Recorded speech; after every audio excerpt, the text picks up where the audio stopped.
కానీ వాళ్ళు ఏం మాట్లాడతాడు? ముఖ్యమంత్రి నీవు గల్లీ స్థాయి నాయకుడు అనేది మళ్ళీ ఒకసారి రుజువు చేసుకున్నావు. నిజమే, మాకు రాదా భాష? వాడెంత గొట్టంగాడు, కేసీఆర్ కాలి గోటి సరిపోడు అనొచ్చు మేము కూడా.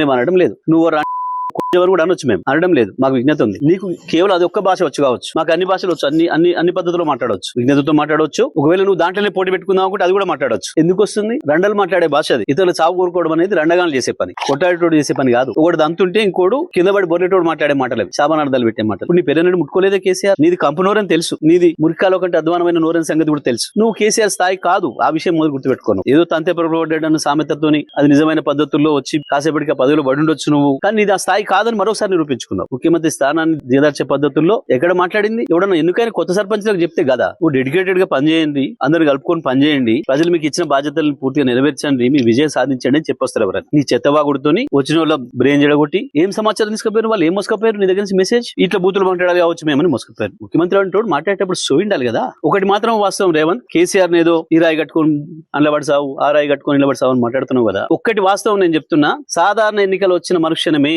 ప్రజలు నువ్వు ఎక్కడ రోడ్డు మీద కనపడ్డా తప్పకుండా బండరాలు నీకు గట్టి హుసేన్ సాగర్ లోనో మూసిలోనో పడేస్తారు. ఆ పరిస్థితి వస్తుంది నీ పార్టీకి, నీ కాంగ్రెస్ పార్టీకి. నీకు ప్రజలే బండరాలు గట్టి మున్సిపాలిటీ చెత్తను వారేసినట్టు తీసుకుపోయి మూసి నదిలో పారేస్తారు. గుర్తుపెట్టుకో. కేవలం సబ్జెక్ట్ లేక, కేసీఆర్ చెప్పిన వాటికి ఆన్సర్ చెప్పలేక, సమాధానం చెప్పలేక, దొరికిన దొంగలాగా దాని నుంచి పక్కదారి పట్టించడానికి ప్రజల్ని ఇటువంటి బూతు మాటలు ఎత్తుకుంటున్నాడు. చూడలేదా ప్రజలు? కోట్లాది మంది ప్రజలు చూసిండ్రు. ఎక్కడికక్కడ టీవీలకు అతుక్కపోయి ప్రయాణాలు చేసే వాళ్ళు కూడా సెల్ ఫోన్లలో చూసుకుంటూ పోయారు.